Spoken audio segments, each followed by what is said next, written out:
ছাত্রলীগের নেতাকর্মীদের বলবো যে আপনারা সংযত হন।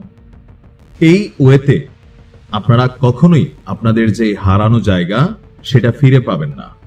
নির্দিষ্ট একটা সমর্থক শ্রেণী থাকতে পারে, কিন্তু জনগণের কাছে আপনাদের এই টাইপের অ্যাক্টিভিটিস গুলা বন্ধ করতে হবে। যে না ছাত্রলীগ বদলাইছে অথবা আওয়ামী লীগ বদলাইছে অথবা যুবলীগ বদলাইছে। আর বৈষম্য বিরোধী নেতাদেরও বলি, যেখানে আওয়ামী লীগ পাও সেখানে মায়ের ভাই, এই লেভেলে গেলে আপনার মাথায় রাখতে হবে মায়ের কিন্তু আপনার জন্য অপেক্ষা করতেছে। এমন না যে সরকার পরিবর্তন হবে। এই যে আজকে যে ঘটনা ঘটছে, সরকার তো আপনারাই মায়ের খেয়েছেন না, এটা মাথায় রাখতে হবে। এই দেশের অলিতে গলিতে আওয়ামী লীগ আছে, হাইডে আছে, কিন্তু আপনি যদি বেশি গুতান তারাও ভাইসা উঠবে, পরে আপনাদের পক্ষেও কথা বলার সুযোগ থাকবে না। কথা বলছি কোন জায়গায়?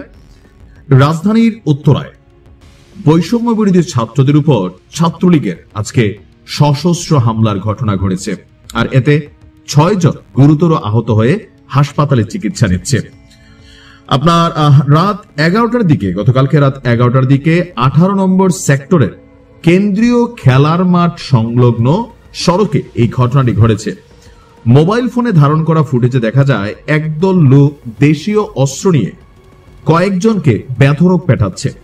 পরে নিশ্চিত হওয়া যায় সবাই বৈষম্য বিরোধী আন্দোলনে যুক্ত শিক্ষার্থীরা। আহতদের অভিযোগ, এর আগেই বিভিন্ন মাধ্যমে তাদেরকে হুমকি দেওয়া হচ্ছিল। তারা দাবি করেন হামলার পেছনে ছাত্রলীগের নেতাকর্মীরা জড়িত। আর এই ঘটনায় দ্রুত দায়ী গ্রেপ্তার এবং শাস্তির দাবি জানিয়েছেন জুলাই আন্দোলনে অংশ নেওয়া শিক্ষার্থীরা। ঘটনার পর রাতভর আতঙ্ক ছড়িয়ে পড়ে এলাকায়। ভোর 4:30টার দিকে সেনাবাহিনী ঘটনাস্থলে পৌঁছে পুলিশকে সঙ্গে নিয়ে পরিস্থিতি নিয়ন্ত্রণে আনে। এ সময় তারা হামলাকারীদের শনাক্ত এবং দ্রুত গ্রেপ্তারের আশ্বাস দেন। কেন আসলে ঘটছে? আওয়ামী লীগকে এই মুহূর্তে তাদের কার্যক্রম নিষিদ্ধ ঘোষণা করা হয়েছে। এখন নিষিদ্ধ যে জিনিসটা, সেটাতে নজরদারি করা কষ্টকর, কারণ এটা গোপনে চলে। যেমন ধরেন এই দেশে মাদক নিষিদ্ধ, তো মাদক কি চলে না? ইয়াবা এই দেশে চলে না? বৈধ জিনিসের থেকে বেশি চলে মদ, গাঞ্জা, ইয়াবা, মাদকের জিনিসপত্র। কারা করতেছে? এই সমাজে বসবাসকারী সুশীল মুখোশধারী ভদ্রলোকেরা করতেছে। বাট কেরিয়ার যারা সোল্ড করে একদম খুচরা লেভেলে, টোকাই ছেসরা ফেসরা দিয়া, কিন্তু এদেরকে গ্রেপ্তার হচ্ছে, বন্ধ কি হচ্ছে না। ছাত্রলীগের রাজনীতি বা আওয়ামী লীগের যে রাজনীতি নিষিদ্ধ করা হয়েছে, স্বাভাবিকভাবে তারা তাদের রাজনৈতিক কর্মকাণ্ডের মাধ্যমে সন্ত্রাসী অ্যাক্টিভিটিস চালাইতে তারা উৎসাহ বোধ করতেছে। কারণ নিষিদ্ধ জিনিসের মধ্যে আপনার ফোকাসটা ওইভাবে করা যাচ্ছে না যে কে কোথায় কিভাবে কাজ করতেছে।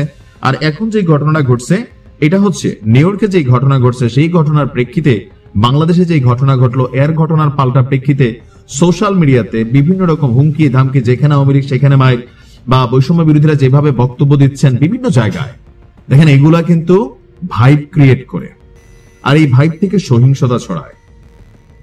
রেজাল্ট কি হচ্ছে আসলে? আর এই ভাইব থেকে লড়াইয়ের ঘটনা ঘটলো, হামলার ঘটনা ঘটলো। ছাত্রলীগের নেতাকর্মীদেরকে বলি, আওয়ামী লীগদেরকে বলি, ভাই ওই যে ভিডিওর প্রথমে বলছিলাম যে মানুষ আসলে সহিংসতা পছন্দ করে না।